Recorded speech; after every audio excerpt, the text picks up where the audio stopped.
Welcome everyone. Welcome to those of you who are in person and welcome to those of you who are joining us virtually today. We are here on the occasion of the opening of an incredible exhibition, Beverly McIver Full Circle at the Scottsdale Museum of Contemporary Art. I'm Jennifer McCabe. I'm director. Yeah, you can cheers.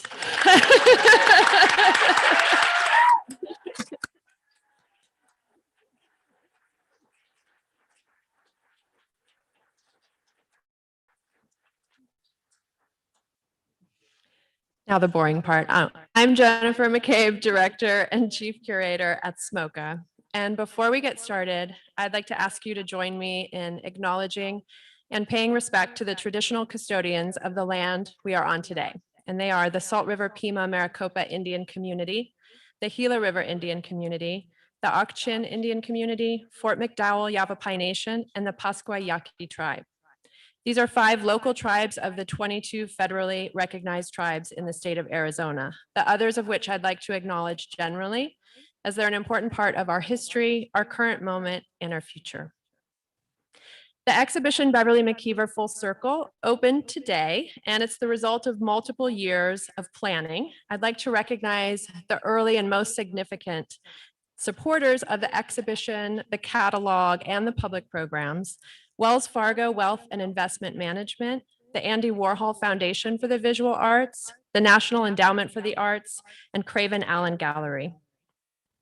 I want to mention that after the talk today, Beverly has generously offered to sign catalogs. You did. You may not remember, but you did. And the catalogs are the result of a wonderful partnership with University of California Press. We're really proud of the result and thank them for that partnership. I'd like to, well, as you know, it takes a village to pull this kind of event off, exhibition, catalog, and public programs. And I want to introduce Kim Bogany, who, without her as curator of the exhibition, none of this would have been possible. Her dedication, organization, and just sheer brilliantness really made it all happen. Her advocacy all along for multiple years. So I want to turn it over to Kim Bogany, who will introduce the artists and get the conversation started.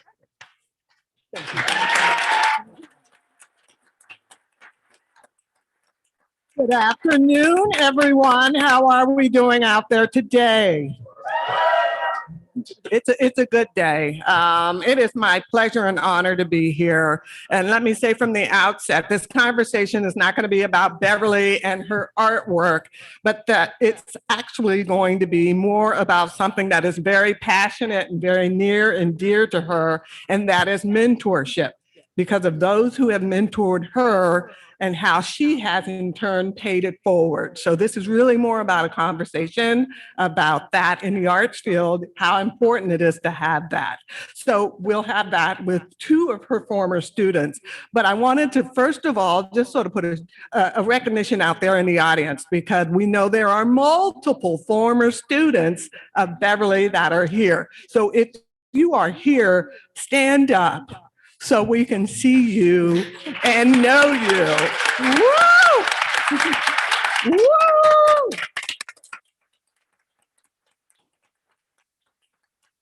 That is amazing and important, and hopefully that we'll be able to talk about some of those things this afternoon as a part of this. We also don't want to keep this too long because we want to get to that part of the book signing, right? But we will have an opportunity for question and answers after we have our discussion up here. So with that said, I would love to introduce our esteemed panelist. 1, Beverly McIver. Beverly was born and raised in Greensboro, North Carolina. She received a BA in painting and drawing from North Carolina Central University and an MFA in painting and drawing from Pennsylvania State University. She is committed to producing art that examines racial, gender, social, and occupational identity. In 2007, she received an honorary doctorate from North Carolina Central University, and she is the recipient of numerous awards, including a John Simon Guggenheim Foundation Fellowship and the American Academy's Rome Prize. McIver is the Espen Shade Professor of the Practice of Visual Arts at Duke University. She has also held residencies at many of the nation's leading artist communities, including Yaddo, the Headland Center for the Arts, Jurassic, and Penland School of Crafts. She has served on the board at Penland and currently serves on the board of directors at Yaddo.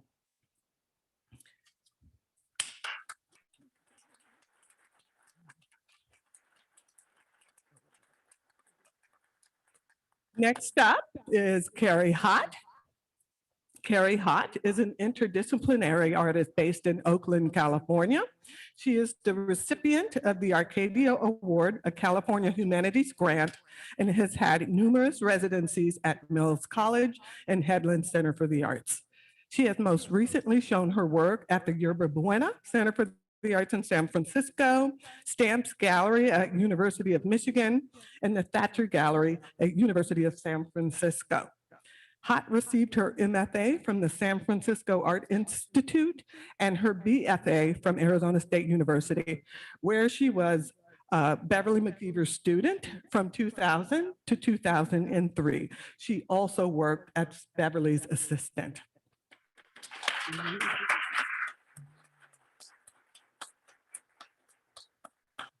And Claudio Di Cochea. Claudio was born on the Mexican-United States border in southwestern Arizona and raised as a farm worker throughout the agricultural fields of Yuma County. Claudio is a fronterizo. I messed that up, didn't I? I did. Did I? We're trying. He's a borderlander who then went on to study painting and drawing at the University of Arizona, San Francisco Art Institute, and Arizona State University. Drawing from his own experiences at the geographic intersection of different cultures, his work is a visual inquiry into the effects and representations of mestizaje, or racial mixing, within our current neoliberal moment. His layered and visually dense paintings host a motley environment of figures and motifs dealing with the many legacies of post-colonial representation, contemporary media stereotypes, and our borderlands imagery. He was a student of Beverlys at Arizona State University in 2006.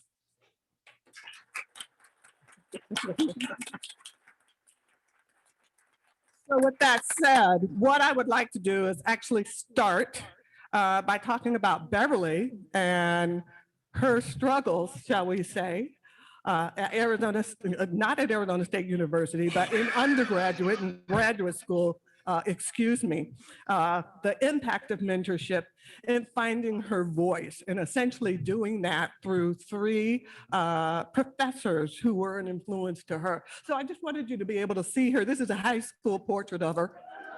So you can go back in time, right, to see her. But then also this is the invitation to her undergraduate or graduate reception. Was this the first one or the second one?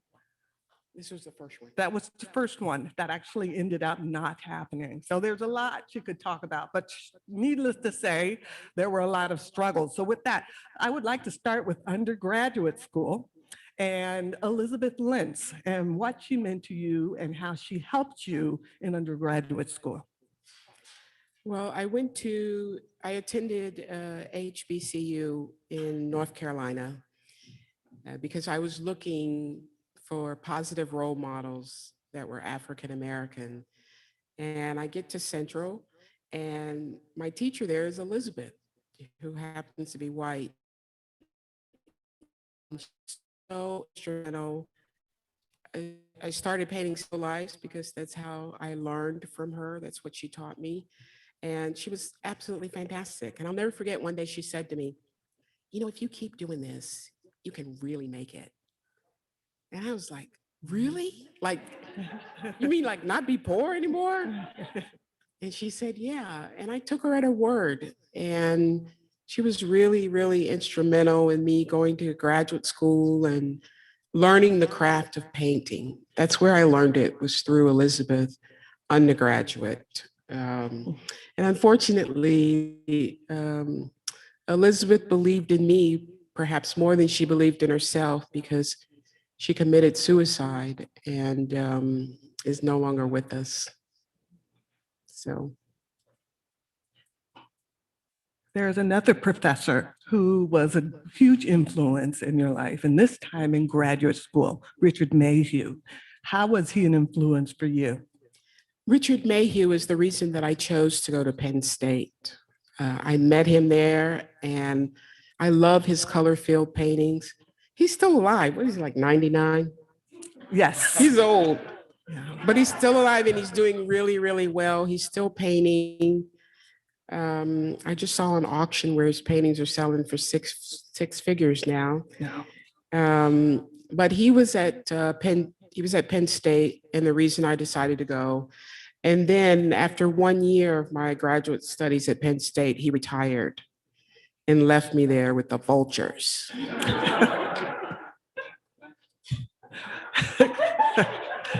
Do you want me to continue? Well, maybe we should talk about the portrait on the slide to sort of give some context. Oh, okay. So before Richard retired from Penn State, I was having a lot of difficulty because I wanted to paint portraits of my family members. And I had this committee set up of 3 white males who said, because I got in with still lives, right? So they were like, you don't want to paint your family. You don't want to paint Black people because white people won't buy them, right? And so they were like, you know, you need to keep painting still lives because they have such a rich tradition.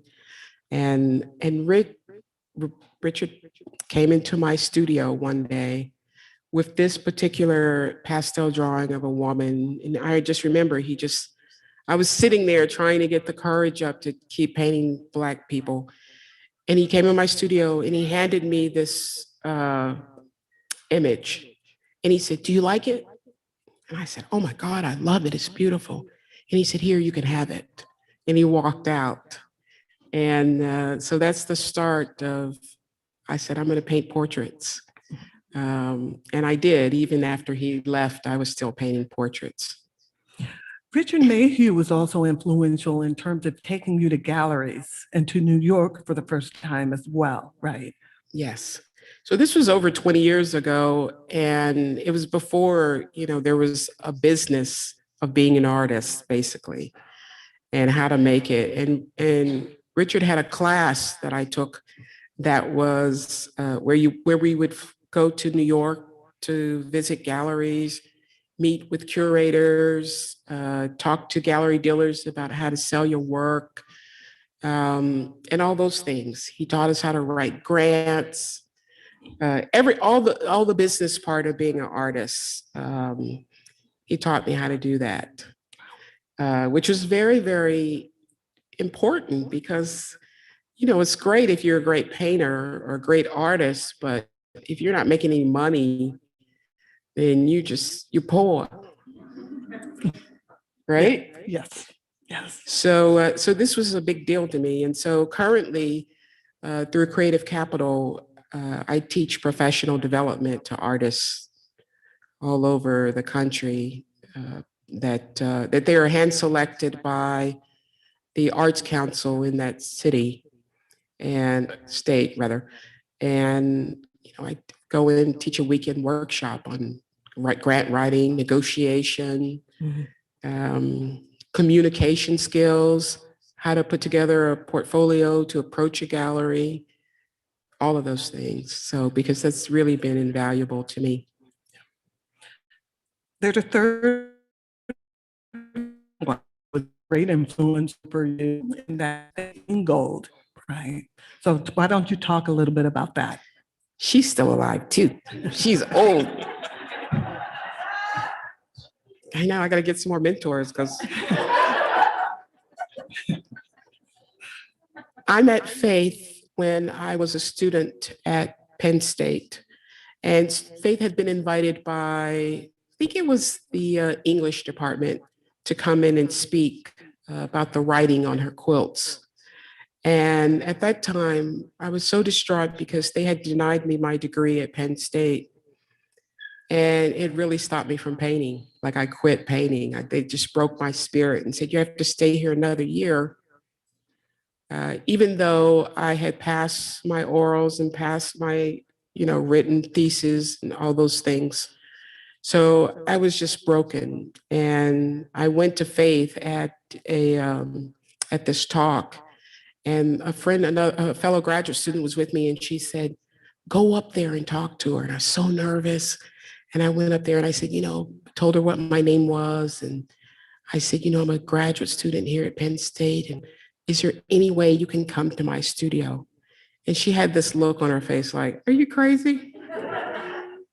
And she said, honey, I'm so tired, and I just don't have time. She said, why don't you go to your studio and get a painting and bring it back so I can see it?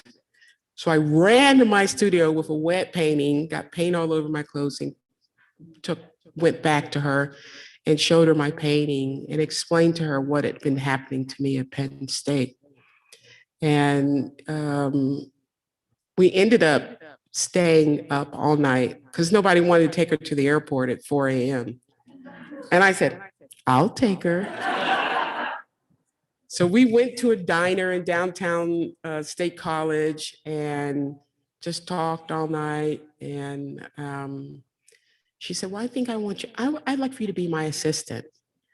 I'm going to the Atlantic Center for the Arts in Florida, and I'd like for you to come as my assistant. I was like, yes.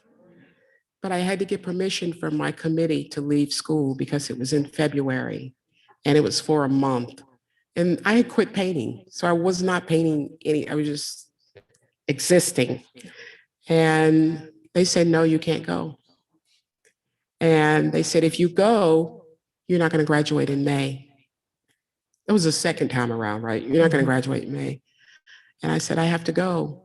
And I left, and they said, well, you're not going to graduate over the summer either because we're not going to be around. And so they said, you have to come back in the fall of 1992 to graduate. And so I did. But I went to Florida with Faith, and she got me painting again. And thank God. Yeah, supporting me in a way, nurturing and loving me and saying, you're good at this. Don't let those white boys steal your thunder. She's right. So I owe her a lot. So what I would love to see now is we're going to talk to Carrie and Claudio in terms of how it has been paid forward with regards to that. So with that, I'm going to start with you, Carrie. So why don't you talk about what it was like for you at ASU during those early 2000s, right? And how you see that as an influence on the work you do today or your personal life as well today. Sure. First of all, thank you very much. It's truly an honor, beyond honors, to be here.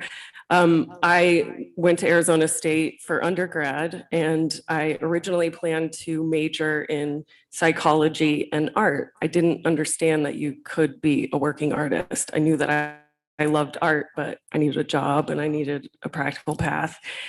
And I took a drawing class with Beverly and was falling in love with like drawing and the practice. And here's this living, working artist in front of me.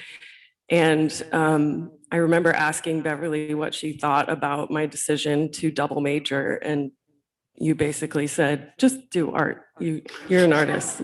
Just, you can do it. And it influenced me. And I decided to just major in painting. And so I took drawing with Beverly. I took painting with Beverly. And her assistant, Beverly asked me to be her assistant, and also worked for her for 3 or 4 years part-time. And that was the best education I could have ever received, because not only did I learn how to make art, but I also learned how to value it and value my own practice and how to be an authentic person in a very difficult, field, as well as writing grants and doing taxes. I got audited that year. Not because I've been audited like 3 times, but I just want to interject that Carrie had collected all the receipts of things that I were writing off. And when you get audited, they say, "Well, you send us the receipts. We want to see it." And she had done such a neat job. It's never been that way since. A paper clipping and label them. And I sent it all to the IRS. And, they have to find something wrong. So they were like, "Well, you have a gown on in one of your paintings that you probably slept in. So you have to pay for that." So, but it was because of her and good record keeping that I was freed from those horrible people.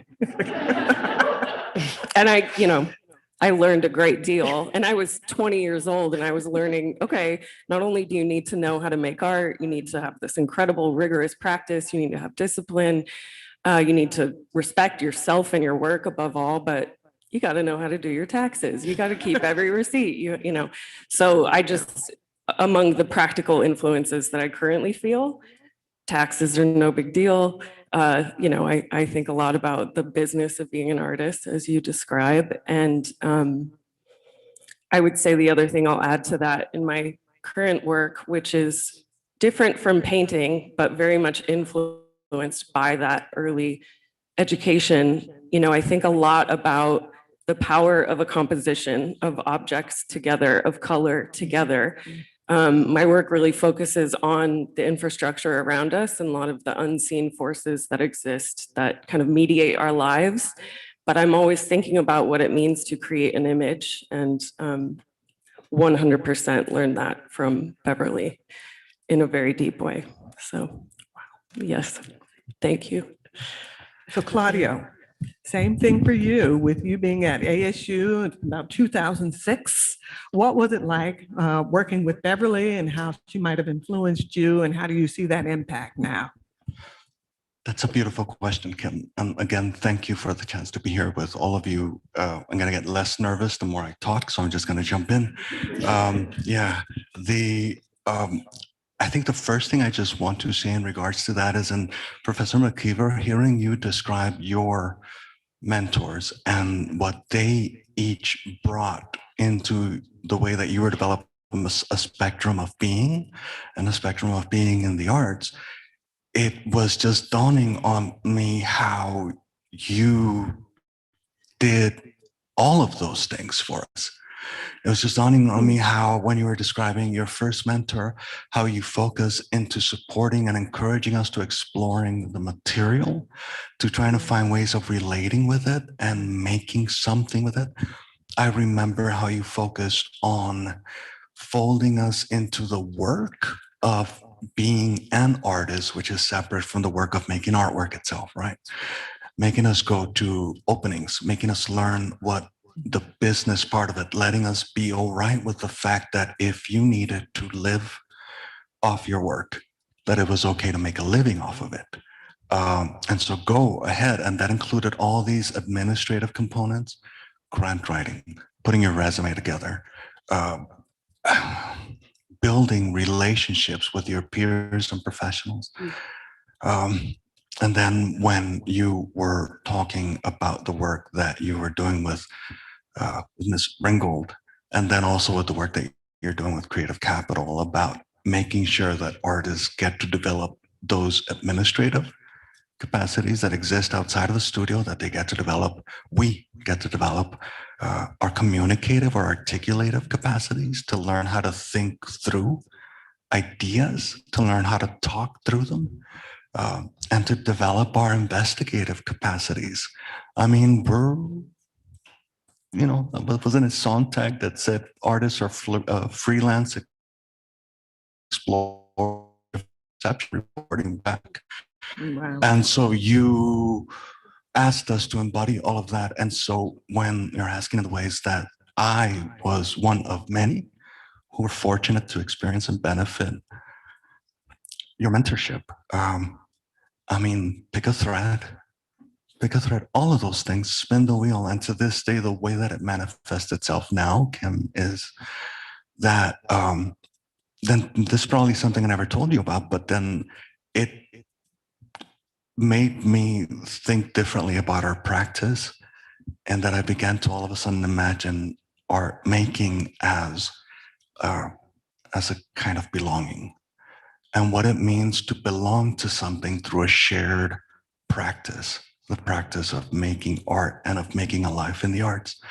And so now the main goal for me is to continue investing into that energy that you put forward into our field by continuing to find ways of strengthening the ongoingness of those tenets of belonging to something by way of a shared practice, that we are all artists. Some of us worked at it a long time ago. Some of us are doing it right now. And some of us are going to be doing it and some of them will be doing it after we're gone, but that's the game plan.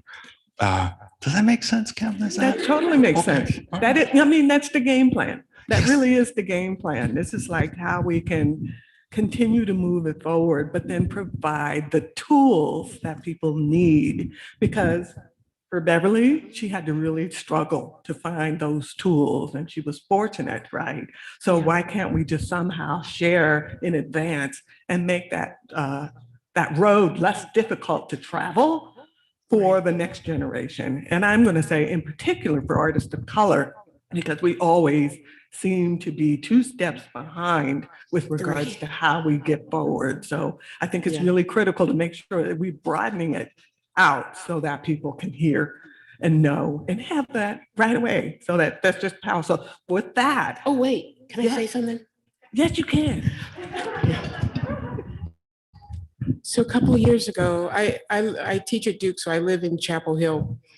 And a couple of years ago, I bought 11 acres of land and said, I'm going to build my dream house. And in addition to wanting to build my dream house and studio, I decided, speaking of people of color, that I would create a residency on the property that would give priority to women and people of color to come and stay for as little as 2 weeks or 8 weeks. And they would have a place to live, have a place to make art, nestled in the woods of Chapel Hill. And I would pay them a stipend because that's part of the problem, is that when you go away to residencies, even though it's free, it's not free. You have to have some money to go. And that's, I think, what prevents a lot of people of color from doing it. They can't leave their lives, and the mortgage to go sit in the woods. So this will consist of a stipend of $2,500 a month. And then I'm going to teach them. Look, Claudio's like, sign me up.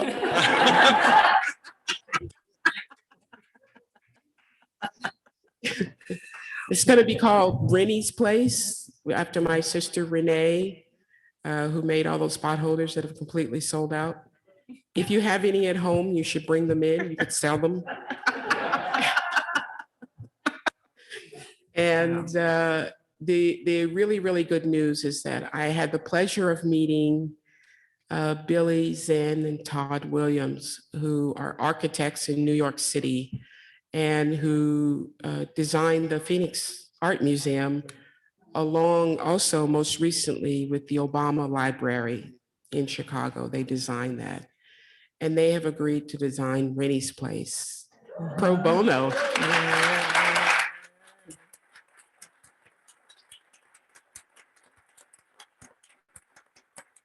That's exciting, Right. right? I'm very excited.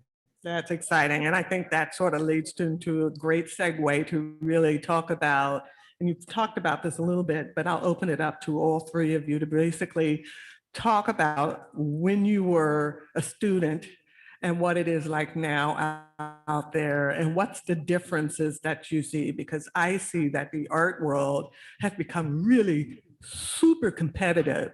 So what are your observations? What are your perspectives with regards to this change, where we're at in this 21st century art world and what it means? There we go. Sure. You go. Okay. I'll try to take this one first. I am a teacher now as well. I teach at University of San Francisco, which I also credit to Beverly's mentorship in terms of showing me how to put together this puzzle of being an artist, and finding a way to support yourself that supports your work as well. So I spend time with students, and it's challenging because in many ways, I think in between 2000 and 2007, when I was in school, tuition was a lot cheaper. Cost of living was lower. I was in Arizona. There are just many practical realities that are quite different in terms of choosing the life of an artist. So I, speak to them with that in mind, that their circumstances are different from mine. But what I find similar is that students come for the same reason. They come for they really need to make, and they want to be a part of something, and they're not quite sure what it is yet. But that competitive element, and the rigor and the way that artists have to really immediately become business people in a sense is, I think, much more intense. I think that element is a lot stronger. And there and follow, and just if I can just echo what you were describing, Carrie, reminds me of Professor McIver, one of the courses that only you taught, and I don't know if it was taught at ASU after you left, but I remember it was a seminar that focused precisely on learning how to write grants, learning how to talk about your work, learning how to build relationships with professionals in the field. And all of this was already gearing up to the kind of marketization, right? That our field has undergone. And so then there is a much more incredibly competitive environment because sure, I mean, how many, art schools are cranking out how many of us every semester. So there's a kind of surplus of production, right? But then there's a heightened role of philanthropy. So all of a sudden artists are having to learn how to talk with philanthropists, with funders, and that's different than talking with someone who loves art and they want to have some and I want to put in the car and take it home. And that's a kind of one-to-one human interaction with collectors and those individuals that love and support the arts. Philanthropy, you're dealing with a kind of more of it's a structure. It's not necessarily a person. And then the other thing is that the cost of education itself. So then all of a sudden you really have to weigh whether you're going to go into debt for any career, whether it's art or whether it's a BFA or a BPA, because all of a sudden you are already making a commitment for the rest of your life, even though you may be thinking, I'm going to spend 4 years gaining an education, learning and stuff, but you're already kind of, debt operates a lot differently now that even just in 2006 or when we were, yeah. So, I mean, I'll submit those few things that have really changed the territory.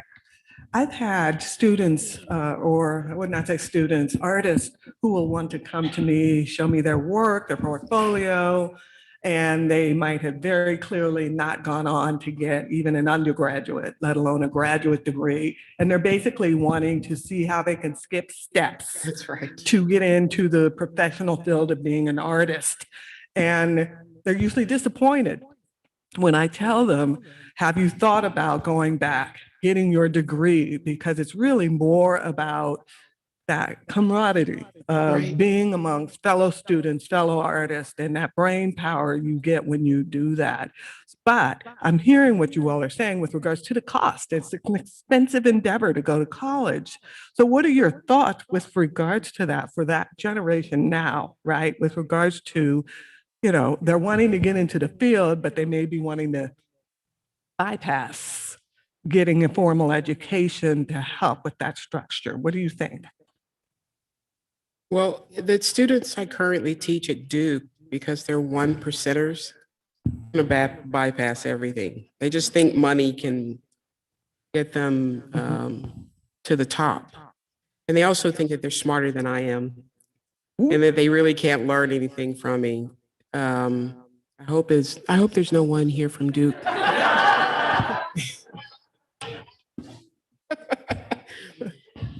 So it's a totally different when I was teaching at NCCU and at ASU. I think like most of the students that are here or that are in the exhibition are from those two universities and not from Duke. Because they're one percenters, their families and their family, they have this legacy of attending Duke. Their families won't let them major in art. And the few that do let them major in art, they have to have like 10 minors behind it. And it's just not the same kind of program. I mean, I miss working at a state university that is really, where you really prepare the students to be practicing artists, you know? And that doesn't necessarily happen so much at Duke. But I had a difficult situation where I had a student who I loved dearly, but she was just average. And I knew she could not get into graduate school. And she applied to like, I don't know, 15, like Yale, like UCLA. I mean, all of these schools with this horrible portfolio. And I tried to say in a nice way to her, don't do it. Like, wait a year, develop your talent, blah, blah, just be really encouraging. And she didn't believe me. She just said I had to apply. So she did and got rejected from all of them. But, the Duke bounce back is she just got accepted to Yale master's degree in business. So you see, it's a very different thing if I told any of my students don't apply to graduate school that were at ASU, they'd be like, okay, help me get there. So it's a real different feel. One of the things for when you, Kim, you were asking about folks that are right now thinking about engaging in this work and how do they do so without going into a kind of life of debt, a form of debt bondage, which is what it is. It's okay, And so how to do that and how to get the skills, how to learn to interact with folks in the arts in a way that's good for collaborating together and for kind of helping each other's professional and personal trajectories. Again, this goes back to Professor McIver. The worst thing you can do is just show up for someone. If someone that you like is doing some artwork, maybe their work in weaving or digital work or painting or performance, and you show up. If it's virtual, you're right there on Zoom and you just show up. Use it's kind of biopower. Like we inhabit our bodies and our bodies inhabit space. So use that body to inhabit the space that your friends or the people that you admire are trying to do work in. And that increases, that builds in, that brings in a kind of public value. And talk and listen and share stuff, with, you were mentioning staying up all night with Professor Ringgold. I mean, talk, like take some gambles and share some ideas or things that you're concerned about and hear with an intent to listen so that you can hopefully learn something that you can utilize. I don't think that art is strictly an institutional phenomena. It exists outside of any institutions. It has, it will. So you don't have to go to that well, but just, inhabit your body in the space of art making and of the art kind of circle that way and choose to belong to that practice. Don't wait for someone to let you say that here's your diploma, you're now able to belong. No, you belonged already. Yeah. Right. That might be ideal. Okay. That's excellent. Terry? Just building on that, something I advise my students to do is make sure they keep their communities intact and make sure that they nurture their communities, which I believe is a way of saying or reframing what you just said. And it makes me think of my experience with you, Beverly, where first we did together was thank you notes. And that was something we did a lot, was send thank you notes. And that was something I learned, like you express your gratitude whenever you can and make sure those relationships are actually real and lasting. And I think the school question, the business question, like those are really big, complex questions. But what seems to be consistent is having a community of artists that you can, at the very least, show your work to, but perhaps also organize an exhibition together, right? And carve out a space to begin. So we're getting ready to open it up for questions, but I want each one of you, while we're getting ready for that, in just one sentence, just to say what you think someone hearing this discussion now who is aspiring to be that fantastic next visual artist, what word of advice would you give them in one quick sentence? You can do it. Oh. We'll start with you. Oh.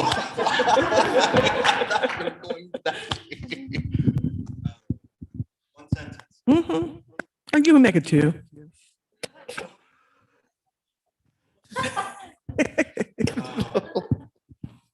You get one shot. You know, none of us choose to be here. We land on this planet. Make it yours. Make it yours. If that's what you want, then that's what you want to share. When we're going out, you said, I gave that thing a stab. I gave it a shot. Whatever happened. There you go. That's very There you good. go. Great. Carrie? That's good. Carrie? Find a mentor. I know that seems like, really obvious given the panel, but I just feel that truly is such an incredible, powerful, and potentially more accessible way of moving forward and finding a community as well. Absolutely. Okay, Ms. McIver. People try to copy, a lot of artists try to copy other people's work. And one thing that I say all the time, do you. That's how you make it. That's why the show is so beautiful. Is because I am sharing my humanity, my lived stories, my family, my friends with you. And so people will say, well, you just like work. I can relate, whatever. And really, it's about humanity. And you doing you. And the more and more you can share that with another human, the more and more you'll have a bigger, fat audience. Because we're all human.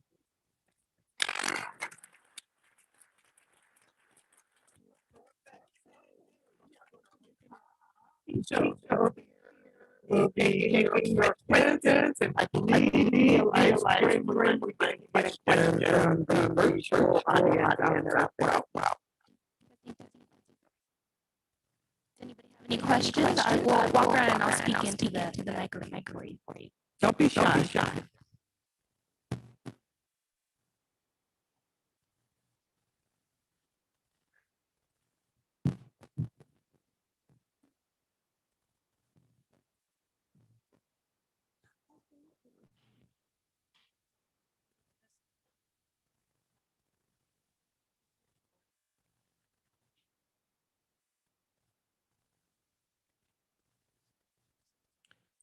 She will repeat the question in the microphone.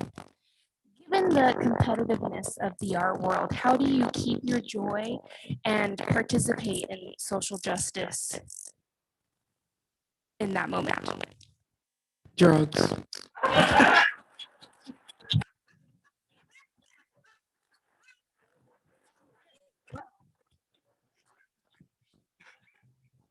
Sense of humor.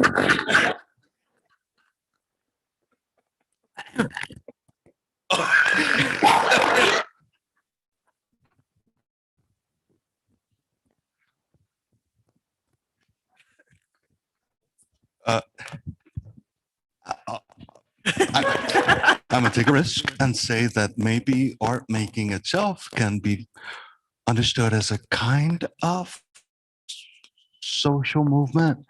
Like if a social movement is a kind of collective effort that we can choose or offer ourselves up to belong to it, then if you choose to make a life in the arts, I mean, you're already kind of taking a bold stand right there.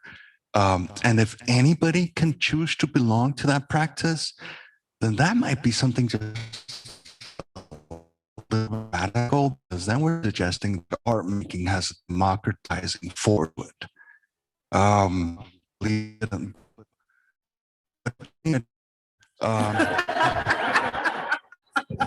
Wow. Any other questions?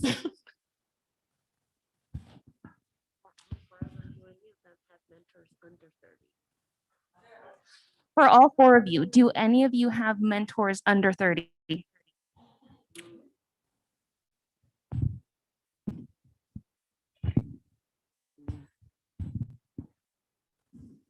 Honestly, I don't think I have one person explicitly, but as a teacher, it is very humbling to be, daily with dozens of people in their 20s, early 30s, but generally skewing towards their early 20s, especially now, especially when they are, endeavoring to become artists or, in the arts. So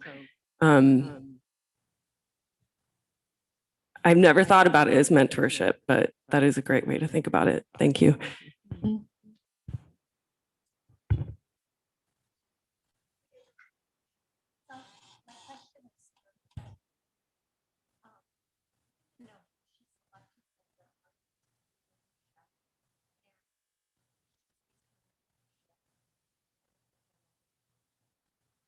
This question is for Beverly.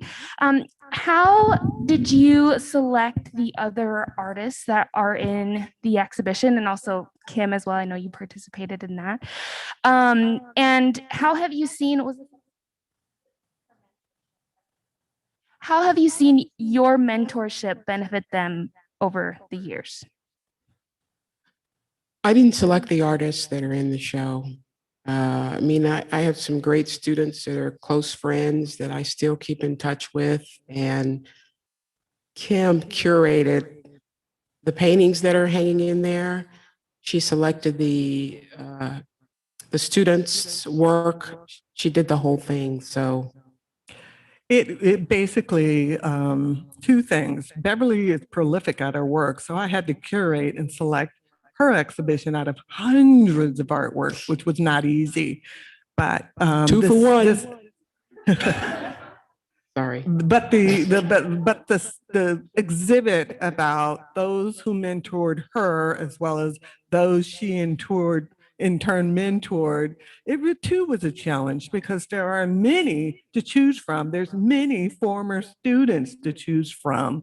So it basically came down to me just making a curatorial decision with regards to the body of work that I was seeing from a number of these former students, to just go ahead and select what I saw would be, let's say, the best representative sample for the show, not wanting to exclude anyone. But it's a tough decision to have to ultimately make. Otherwise, we could have filled up the museum and the Center for the Performing Arts and the library nearby, right, with all the work. And Keisha, I think there were a couple of folks up front who had questions.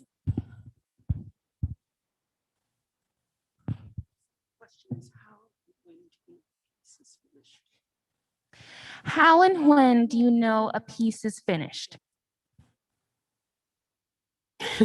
Andy Warhol's favorite saying was, people would say, well, how do you know when the art is finished? And he would say, when the check clears the bank. I got a feeling it was a bit more than that. I have an active dialogue when I'm painting with the paint and with the subject, and they're talking to me and they really say it's finished. And I say, okay, I'm done. Carrie and Claudio, I'd be curious for you too with regards to the answer to that question. I can just jump in and say that my better half loves to put some of my work up at the house. And every time I look at it, I just find areas where it's not finished. So I'm not a good person to really, that's not, no. So I wish I could. I don't have an answer. I'm sorry. Sorry. Carrie? What Beverly said about that instinctual resonates. I think that there is an intuitive factor there. And for me, certainly when making work that's more image-based, sometimes my projects don't look that way, but I do still rely very much on an intuitive drive, which again, I think really was solidified in my undergraduate education. So Keisha, I think we have time for one more question. One more. Okay. Hello. This question is really for all of you, but it goes on top of what Beverly said. Just do you, but it also requires that somebody knows what their real self is, what they really want. For you, and I guess all of you, I can ask this question. How does one get to that point? And in your experience, how did you figure out, okay, this is really me, this is what I really want, and not some of this fake stuff, that superficial stuff that society says that I should want? Well, I journal. I've done journaling forever, even as a kid. So I still write down my thoughts. I make clear decisions in my head about what I like and what I dislike, because having as much information about who you are is really the key to being able to be as authentic as you can when you create a work of art. So that's important.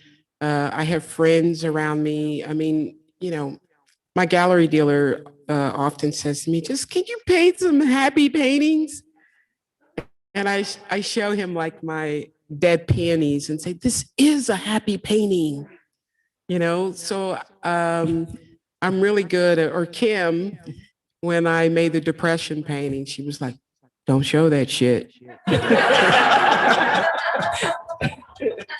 So you can see, I don't listen to, I hear it, I take it in, but I don't listen to it. I really trust my And then instincts. it went and won awards. Okay, so I can be wrong. And oh, I'm sorry, Keisha. There was one more. The gentleman with the tan shirt. It looked like he was wanting to ask a question. Say thank you for being here. I'm a resident of Arizona, and to see Scottsdale doing something like this is incredible. People probably don't know Scottsdale is a sundown town, and so to have Black women's art in this facility at this time is just amazing. And I'm tripping over it all the way. I grew up in Mesa, Arizona, segregated community, and I'm still tripping that your work is here for years. So my question was, I think you have a character with your watermelon. Yeah. That watermelon made me pick any character. What was the inspiration behind that, creating that character? I have a collection of it. I've studied that. What was the to create that character each time? And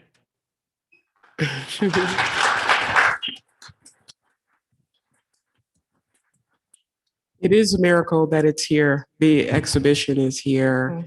And, I have Kim and the Scottsdale staff to thank for that.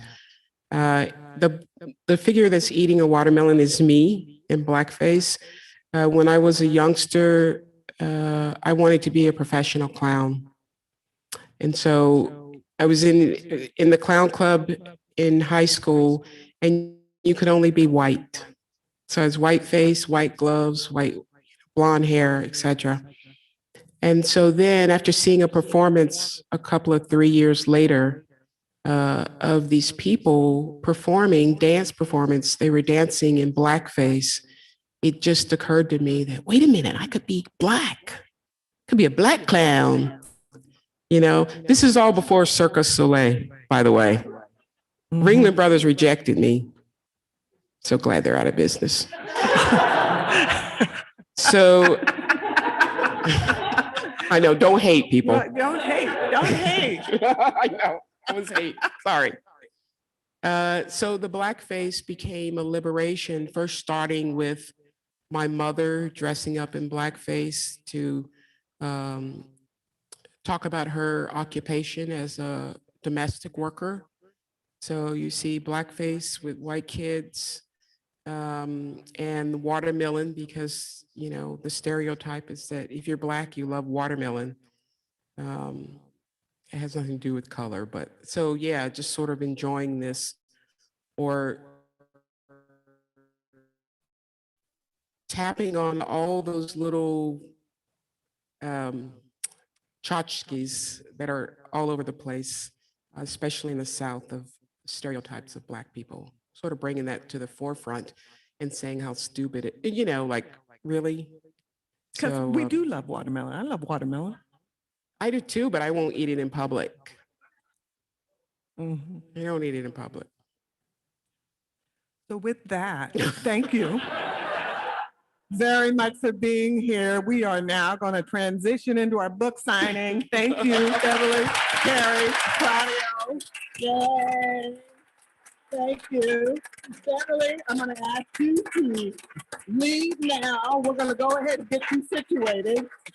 Thank you for being here. Allow Beverly to get situated for the book signing. If you have your book already, get in line. If you don't, go purchase one.